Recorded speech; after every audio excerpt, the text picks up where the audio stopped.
Halo guys, ketemu lagi bersama saya di channel kita.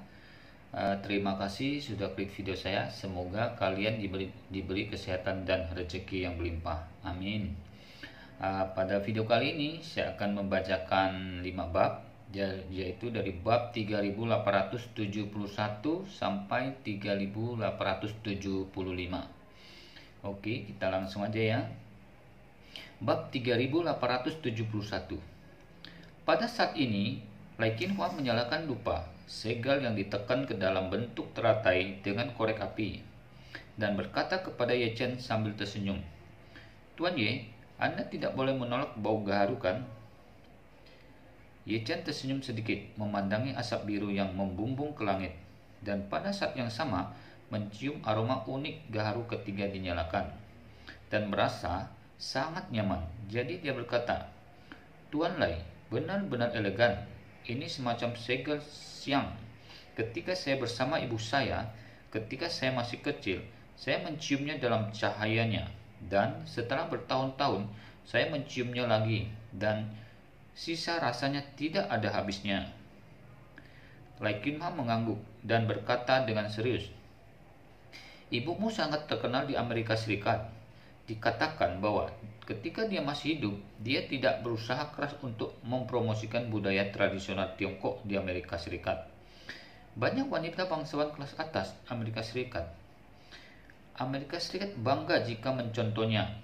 Saya telah menggemari dupa anjing laut selama bertahun-tahun, dan harga gaharu di Amerika Serikat telah stabil selama beberapa dekade. Sampai dupa anjing laut ibumu menjadi sangat populer di kelas atas. Dan harga gaharu ini di Amerika Serikat naik lebih 2 kali lipat dalam 1 tahun." Ye Chen bertanya dengan rasa ingin tahu, "Apakah Tuan Lai pernah bertemu ibuku?" "Ya," Lai Qinhua mengangguk sedikit dan berkata dengan serius, "Tuan Muda Ye, sebenarnya saya telah berteman dengan kakek buyut Anda selama bertahun-tahun. Ketika kami bertemu, kakek Anda masih mengenakan rampin, dan saya diundang oleh kakek buyutmu minum anggur bulan purnama ibumu." Ketika buyut Ye Chen adalah ayah kakeknya dari pendiri keluarga An. Namun, Ye Chen belum pernah melihat kakek buyutnya ini, dan Ye Chen belum lahir ketika dia meninggal. Mendengar ucapan Tuan Lai, Ye Chen bertanya dengan heran, "Tuan Lai, apakah Anda dan kakek buyut saya berteman?" "Ya," Lai Qinhua tersenyum ringan dan menjelaskan, "Kakek buyutmu seumuran denganku. Aku bertemu dengannya pada tahun 1938 ketika aku pergi ke Amerika Serikat dengan kapal yang sama dengannya." Dukungan dapat dianggap sebagai berpotongan dan tidak dapat diubah. "Begitulah," Ye Chen berkata berdiri dan membungkuk kepada Lai Qinhua. Lai Qinhua buru-buru bangkit dan berkata dengan sedikit sanjungan, "Tuan Muda Ye, Anda adalah nyawa naga. Bagaimana Anda bisa memberi hormat kepada yang berikutnya? Seharusnya yang memberi hormat kepada Anda." Ye Chen berkata dengan serius, "Kamu dan kakek buyutku adalah teman yang tak terpisahkan, dan tentu saja mereka juga penatuaku. Sebagai junior, aku juga harus memberi hormat kepadamu." Lai Qinhua berkata dengan sangat serius, "Tuan Ye, apa yang Anda yakini adalah takdir surga. Dalam hal takdir, Anda adalah raja dan saya adalah seorang menteri. Bahkan jika saya berusia lebih dari 100 tahun, saya masih akan menjadi seorang raja, menteri ketika saya melihat Anda." Melihat sikap yang tegas, Ye Chen berhenti berdebat dengannya dan berkata dengan tergesa-gesa, "Tuan Lai, kalau begitu, mari kita hilangkan etiket ini dan perlakukan saya sebagai teman terbaik tahun ini. Bagaimana menurutmu?" Lai Qinhua tertegun sejenak, lalu mengangguk sambil tersenyum dan berkata, "Oke, karena Tuan Muda Ye berkata begitu, terserah Anda untuk mematuhinya." Kemudian keduanya duduk lagi. Ye Chen teringat pada sesuatu dan berkata kepada Lai Qinhua, "Tuan Lai, Anda membantu saya mempromosikan Hao Chundan di Amerika Utara. Saya ingin tahu, apakah kakek saya menanyakannya kepada Anda.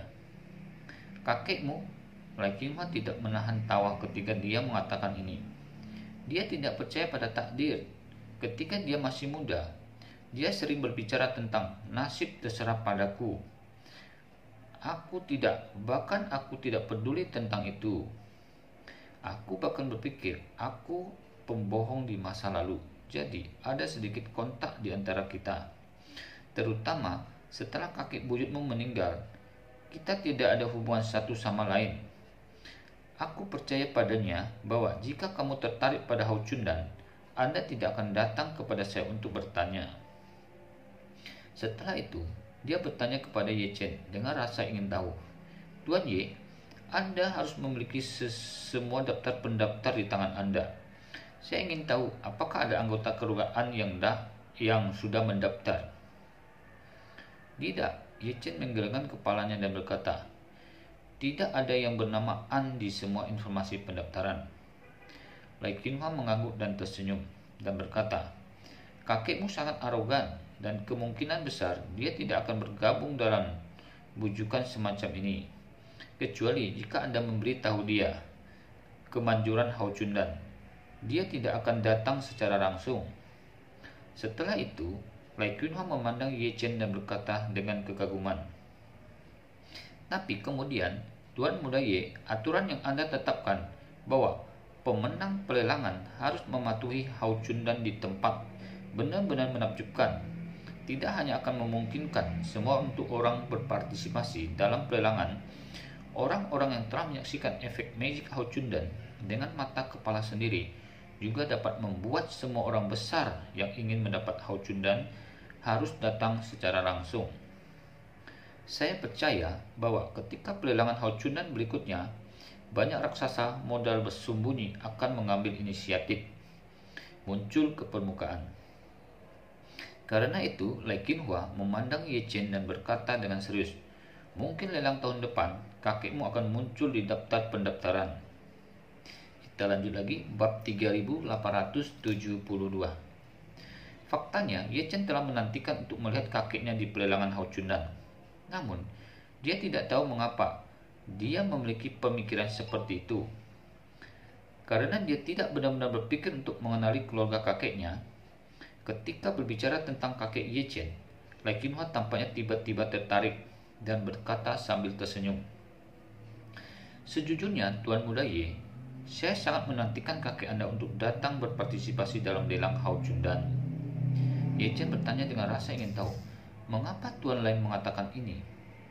Laikinhua tersenyum dan berkata, kakekmu telah berada di Amerika Serikat terlalu lama, dan westernisasi sangat serius. Dia hanya percaya pada apa yang disebut kesain dalam segala hal, dan menganggap semua tradisi sebagai sampah. Ye Chen mengangguk dan berkata, itu bisa dimengerti. Saya mendengar dari ibu saya bahwa kakek saya pasti seorang siswa top saat itu. Seorang siswa top yang lulus dari Stanford. Laikinhua mengangguk dan tersenyum dan berkata, itu benar. Dia dibesarkan dengan pendidikan barat murni. Dia memiliki kepribadian pemberontak sejak dia masih kecil. Dia akan menganalisis segala sesuatu dengan perspektif dialektis. Jika dia menyangkal sebelumnya, dia akan pelan-pelan memverifikasinya. Oleh karena itu, dalam hidupnya, seolah-olah dia berperang melawan seluruh dunia. Meskipun dia tidak tertarik pada budaya tradisional Tiongkok, tetapi dia harus mengakui bahwa dia memang seorang pengusaha yang sangat luar biasa. Berbicara tentang hal ini, Laikinhua berkata dengan bercanda, tapi semakin tua seseorang, semakin tidak bermusuhan dan sebel dia itu di tulangnya. Begitu dia berjabat tangan dengan dunia dan berdamai dengan dunia, cara dia dulu untuk melihat dunia akan berkurang. Visi akan berubah, seolah-olah banyak fisikawan telah menghabiskan seluruh hidup mereka mencoba untuk membuktikan bahwa tidak ada Tuhan atau pencipta di dunia ini, tetapi hanya hukum fisika yang tidak dapat diubah. Namun, ketika mereka sudah tua dan melihat segala sesuatu, mereka sangat percaya bahwa di balik segala sesuatu di dunia ini pasti ada pencipta. Tetapi tidak boleh muncul dalam bentuk manusia atau dewa, karena mereka memiliki pemahaman yang mendalam tentang semua jenis hal yang mendalam. Hukum fisika alam semesta dan hukum alam semesta terlihat terlalu teliti, dan semakin teliti Anda melihat, semakin cerdik hukum antara semua hal di alam semesta, dan itu tidak bisa kebetulan. Lai Qinghua berkata, memandang Ye Chen dan berkata dengan serius, "Jika saya ingin dengan benar, kakek Anda juga berusia di atas 80 tahun ini. Saya yakin dia telah mulai memahami kembali dunia. Mungkin dia akan seperti 200 orang lain dengan cara yang sama. Saya terpesona oleh peremajaan." Ye Chen tersenyum sedikit dan berkata, "Jika dia bertanya padamu tentang Hao Chundan suatu hari nanti, tolong jangan beritahu dia tentang situasiku." Lai Qinghua buru-buru berkata, "Itu wajar." Setelah berbicara, dia tidak bisa bertanya, "Tuan Ye, apakah Anda pernah berpikir untuk bertemu dengan kakek Anda?" Ye Chen menggelengkan kepalanya. "Saya tidak punya rencana ini untuk saat ini." Setelah berbicara, Ye Chen menambahkan, "Sebenarnya saya memiliki sedikit interaksi dengan keluarga kakek saya, dan dalam kesan saya, hubungan antara kakek saya dan ibu saya selalu sedikit tegang. Jadi, dalam ingatan saya, kakek saya jarang memiliki hubungan wajah yang baik. Selain itu, saya belum pernah bertemu selama bertahun-tahun, dan saya tidak memiliki terlalu banyak landasan emosional dengan mereka." Lai Qinghua mengangguk mengerti dan menghela napas. "Dengan karakter kakekmu, ibumu pasti membuatnya sangat marah ketika dia bersikeras menikahi ayahmu.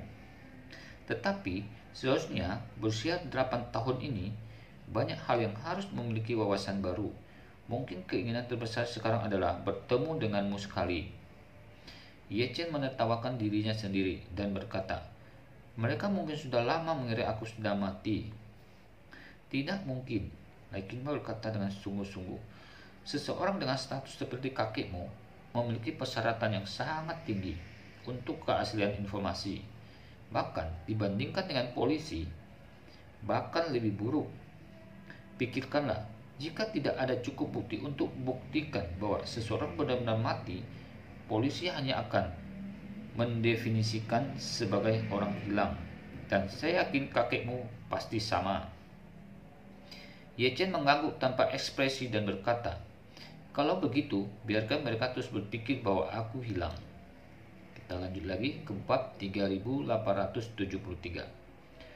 Lai Qinghua ragu-ragu sejenak, lalu menatap Ye Chen dan berkata dengan serius, "Tuan Ye, ada kalimat yang saya tidak tahu apakah harus mengatakannya atau tidak." Ye Chen buru-buru berkata, "Tuan Lai, Anda tidak perlu terlalu sopan. Tidak apa-apa untuk mengatakan apapun jika Anda memiliki sesuatu untuk dikatakan." Lai Qinghua membuka mulutnya dan berkata, "Meskipun kamu telah keluar dari kesulitan naga yang terperangkap di kawanan, itu bukan akhir untuk mendapatkan kembali naga milikmu. 500 tahun ke Jiu, 1000 tahun ke naga. 500 tahun menjadi naga bertanduk, dan 1000 tahun menjadi Yinglong. Artinya, Long Ge bukanlah takdir tertinggi. Di atas ini ada naga bertanduk dan naga bertanduk, Yindong keduanya." Dalam benak Ye Chen, isi Ji Chuan Tianjing langsung muncul di benak. Dan memang ada catatan tentang naga serta naga bertanduk dan Yinglong. Naga bertanduk dan Yinglong sebenarnya adalah naga tingkat tinggi. Lai Qinghua melanjutkan saat ini, "Tuan Ye, saya mengatakan ini untuk memberitahu Anda bahwa Anda masih memiliki jalan panjang di masa depan Anda. Jika Anda ingin berdiri di puncak dunia, beberapa langkah terakhir sangat penting adalah pilihan terbaik untukmu dalam beberapa langkah terakhir ke atas. Jadi, sebaiknya kamu bertemu kakekmu lebih awal. Mungkin itu akan membuka situasi baru." "Anjia," Ye Chen tidak bisa menahan cemberut dan kemudian menertawakan dirinya sendiri. "Lupakan saja. Jika saya ingin naik ke puncak, saya harus memanjatnya sendiri. Bagi Ye Chen, dia tidak pernah menjadi orang pertama, akan bergantung pada bantuan keluarga kakeknya di masa depan. Menurutnya, ketika dia menerima keluarga Ye, di satu sisi, keluarga Ye berhutang banyak kepada keluarganya yang terdiri dari 3 orang. Dan di sisi lain, keluarga Ye memang seluruh hidup ayahnya. Baik atau benci, dia harus mengambil alih kekuatan keluarga Ye ke tangannya sendiri. Namun, di pihak kakek, Ye Chen tidak memiliki pemikiran seperti itu. Bagaimanapun, Ye Chen merasa bahwa kakeknya tidak berutang apapun kepada orang tuanya. Apalagi nama keluarga mereka adalah An, dan keluarga saya adalah Ye. Jadi saya katakan mereka adalah orang luar. Jadi bagaimana saya bisa mengambil keluarga kakek saya sebagai langkah untuk memanjat? Terlebih lagi, sebagai salah satu dari 3 keluarga teratas di dunia, struktur internal keluarga An pasti sangat rumit, dan anggota keluarga mereka sendiri mungkin tidak dapat memahami apa yang mereka gunakan untuk menggunakan keluargaan. Namun, Lai Qinghua berkata dengan sangat serius hal ini. Tuan Ye bukan raja kerah yang telah berubah dalam 72 cara. Dia harus bergantung pada jarum pengatur laut untuk menjadi surga yang menyamai petapa agung. Ada banyak jenis senjata di dunia ini, tapi lingkaran emas hanya itu. Ye Chen berkata dengan serius, mungkin aku sama sekali bukan raja kerah sang agung. Jadi lingkaran emas itu mungkin tidak berguna bagiku. Lai Qinghua menggelengkan kepalanya dan berkata, Tuan Muda Ye, banyak hal telah ditentukan sebelumnya. Semakin awal Anda mengetahui arahnya, semakin cepat Anda dapat mencapai tujuan Anda. Ye Chen tersenyum dan berkata, Tuan Lai, meskipun saya memahami beberapa gosip I Ching, saya tidak percaya bahwa semua itu ditakdirkan. Saya ingin mencapai tujuan ini dan saya masih dapat mencapainya tanpa Anjia. Setelah berbicara, Ye Chen berkata lagi, ini seperti Sun Wukong. Saya percaya bahwa bahkan jika dia tidak memiliki lingkaran emas, dia masih bisa menjadi raja kera. Lai Qinghua menggelengkan kepalanya sambil tersenyum dan berkata dengan ringan, Tuan Ye, takdir ada di segala arah.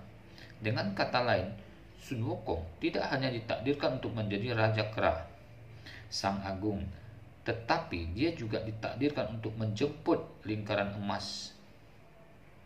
Setelah berbicara, Lai Qinghua tersenyum tidak dapat dipahami. Tuan Ye, tercatat di dalam karya asli Perjalanan ke Barat bahwa Raja Naga memberitahu Sun Wukong bahwa beberapa hari sebelum dia pergi ke Istana Naga, lingkaran emas mulai berbunyi Xiang Wang Yang Yan. Keberuntungan yang berarti bahwa mungkin bukan Sun Wukong yang memiliki tongkat simpai emas. Kemungkinan tongkat simpai emas yang memiliki Sun Wukong. Oke, kita lanjut lagi ke bab 3874. Pernyataan Lai Qinghua membuat Ye Chen merenung. Yang dia pikirkan bukanlah apakah akan menggunakan energi keluarga kakeknya untuk mencapai prestasinya sendiri di masa depan.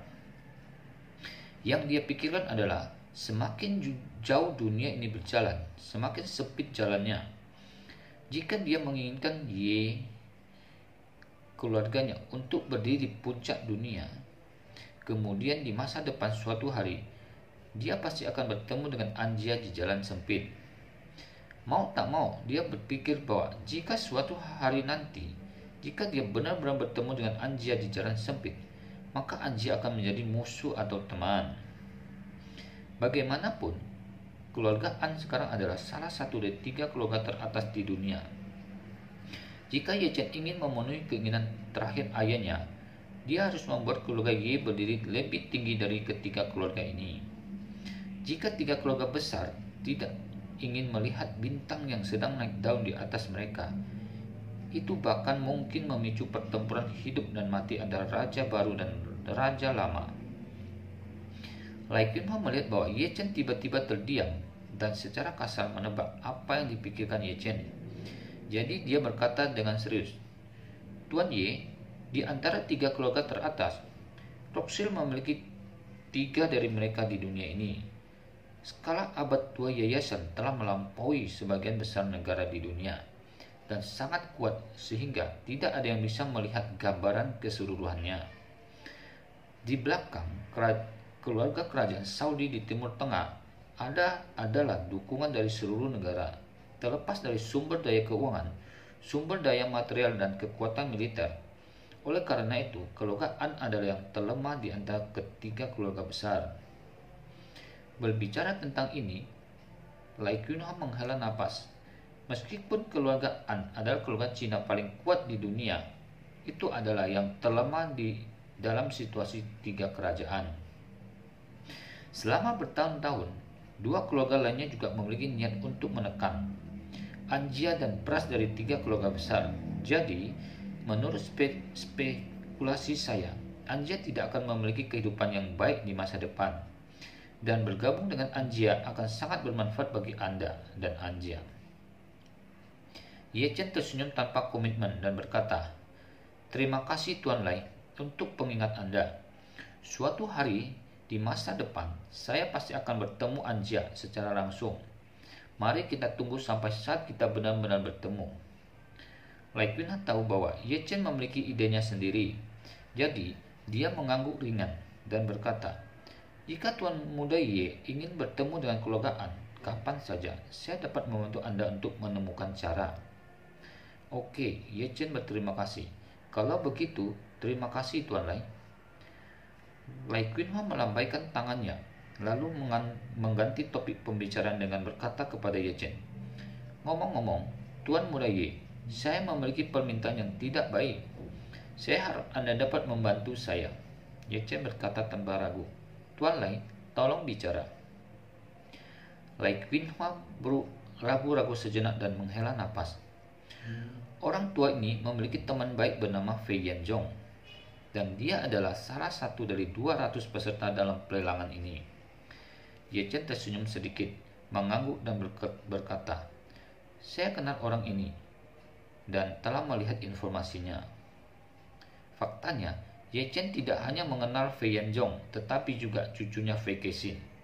Namun, Ye Chen tidak menyebutkan bahwa dia tahu keberadaan Fei Kexin di depan Lai Qinghua. Lai Qinghua menghela napas ringan dan berkata dengan serius, "Dalam perjalanan ke sini, saya memberi Lao Fei sebuah heksagram. Heksagram itu menunjukkan bahwa dia telah datang ke Jinling kali ini dan masa depannya agak berbahaya." Berbicara tentang ini, Lai Qinghua berkata dengan sedikit mencela dirinya sendiri. Dia dipengaruhi oleh bawahan dan memutuskan untuk datang ke Jinling untuk berpartisipasi dalam pelelangan. Jika dia menghadapi bahaya karena ini, bawahan tidak akan bisa memaafkan dirinya sendiri. Jadi, saya juga meminta Tuan Muda Ye untuk dapat menjawab pertanyaan itu. Dia sedikit memperhatikan, dan jika terjadi insiden mendadak, dia juga akan meminta Tuan Muda Ye untuk membantu. Ye Chen tidak bisa menahan kerutan dan bertanya, "Tuan Lai, apakah Anda memiliki petunjuk yang lebih rinci? Misalnya, bahaya apa yang baru saja Anda sebutkan? Apakah Anda pernah berhati-hati dengan kecelakaan? Atau apakah Anda perlu memperhatikan pembunuhan gangster?" Lai Qinghua menertawakan dirinya sendiri dan berkata, "Heksagram hanya bisa membedakan yang baik dan yang buruk, tetapi tidak ada konten yang lebih detail. Heksagram yang memiliki baik dan buruk, dan saya tidak bisa mengatakan apa hasilnya." Segera Lai Qinghua berkata lagi, "Tapi dia tidak akan tinggal di Jinling terlalu lama. Setelah berpartisipasi dalam pelelangan, saya khawatir dia akan segera kembali ke Amerika Serikat. Terlepas dari apakah dia berhasil atau tidak. Jadi, saya membutuhkan Anda untuk mengkhawatirkannya beberapa hari ini, Tuan Ye." Ye Chen mengangguk dan berkata, "Karena ada pertanda buruk dalam heksagram, saya akan memperkirakan dia mungkin tidak dapat memotret Hao Jundan." Ketika Lai Qinghua mendengar ini, dia tertegun sejenak, dan kemudian dia tertawa terbahak-bahak dan berkata, "Kamu benar, jika ada yang bisa mendapatkan obat ajaib Hao Chundan, itu pasti keberuntungan dalam heksagram. Tampaknya Yan Zhong kali ini merindukan hubungan dengan Hao Chundan." Omong-omong, Lai Qinghua berkata sambil menghela napas, "Dia semakin tua, dan dia mungkin yang tertua dari 200 orang yang berpartisipasi dalam pelelangan Hao Chundan kali ini." Kita lanjut lagi, bab 3875. Mendengar ini, Ye Chen lebih mengagumi Fei Kexin. Wanita ini memang memiliki satu set, setidaknya dia sudah membuat keputusan di bawah favoritisme. Jika kakeknya tidak dapat mendapatkan Hao Chundan, dia akan memberinya setengah pil penghambur darah sehingga kakeknya bisa hidup lebih lama. Dikombinasikan dengan pernyataan Lai Qinghua, pada dasarnya dapat dipastikan bahwa jika Fei Yanzhong berada di Jinding kali ini, sesuatu yang tidak terduga terjadi pada tubuhnya, dan dia memiliki setengah dari pil penghemat darahnya sendiri untuk menyelamatkan jantungnya. Ye Chen tahu bahwa Fei Kexin akan terlibat dalam aksi ofensif kemanusiaan, dan Ye Chen tahu bahwa seiring meningkatnya aksi kemanusiaan yang diluncurkan Fei Kexin, maka nilainya melebihi jauh dari nilai pil penghemat darah tersebut. Tapi Ye Chen selalu merasa bahwa jika dia tidak membalas budi ini dan berhutang kepada Fei Kexin sepanjang waktu, dia pasti akan merasa canggung. Ini adalah kejeniusan Fei Kexin. Pada saat ini, dia tiba-tiba merasa bahwa karena ini masalahnya, maka dia akan bermain dengan Fei Kexin, bahwa jika dia tidak waspada, yang dianggap sebagai balas dendam. Jadi dia tersenyum sedikit dan berkata kepada Lai Qinghua, "Jangan khawatir, Tuan Lai, saya akan lebih memperhatikan." Lai Qinghua mengungkapkan tangannya dan pada Ye Chen dan berkata dengan hormat, "Terima kasih Tuan Muda Ye." Setelah beberapa obrolan dengan Lai Qinghua dan beberapa cangkir teh, Ye Chen mengucapkan selamat tinggal dan pergi. Setelah meninggalkan kamar Lai Qinghua, dia mengeluarkan ponselnya dan menelpon Fei Kexin. Fei Kexin sedang mandi di bak mandi kamar presiden saat ini, dan tiba-tiba menerima telepon dari Ye Chen. Semua orang pada awalnya terkejut, dan dengan cepat duduk, mengatur pernapasannya, dan kemudian menjawab telepon. Berkata sambil tersenyum, "Tuan Ye, mengapa Anda ingin menelpon saya saat ini?" Ye Chen tersenyum dan bertanya kepada mereka, "Apakah Nona Zhan sibuk?" Fei Kexin tersenyum dan berkata, "Tidak sibuk. Instruksi apa yang Tuan Ye miliki?" Ye Chen kemudian berkata, Itu benar. Saya tahu bahwa Nona Zhan pasti terbanyak membantu di belakang ketika dia pergi ke Amerika Serikat untuk belajar untuk kelas master. Saya berhutang budi kepada Anda, dan saya memang sedikit malu." Wajah Fei Kexin dipenuhi dengan kegembiraan ketika dia berkata dengan nada yang sangat tenang, "Tuan Ye, tolong jangan terlalu sopan. Kita semua adalah teman. Ini adalah masalah sepele." Ye Chen tersenyum dan berkata, "Nona Zhan, ada lelang yang sangat pribadi di istana Buckingham lusa, dan kebetulan saya memiliki surat undangan VIP di tangan saya. Jika Anda tertarik, Anda bisa datang dan melihat." Mendengar ini, Fei Kexin terdiam karena terkejut. Dia berpikir bahwa Ye Chen tidak akan pernah mengungkapkan identitasnya untuk diungkapkan, apalagi menyebutkan informasi apapun yang berkaitan dengan Hao Chundan. Dia bahkan berpikir bahwa jika kakeknya gagal mendapatkan apapun di pelelangan ini, dia harusnya kurang terbuka dan mengambil inisiatif untuk memohon kepada Ye Chen, dan kemudian dia harus keluar dan berbicara. Namun, dia tidak pernah bermimpi bahwa Ye Chen akan mengambil inisiatif untuk mengundang dirinya sendiri ke pelelangan Hao Chundan. Dan itu adalah VIP.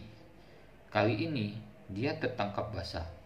Oke, sampai di sini dulu video kali ini. Terima kasih telah mengikuti video saya. Terus dukung channel kita dengan subscribe, like, dan komen ya. Oke, sampai ketemu lagi di video berikutnya. See you.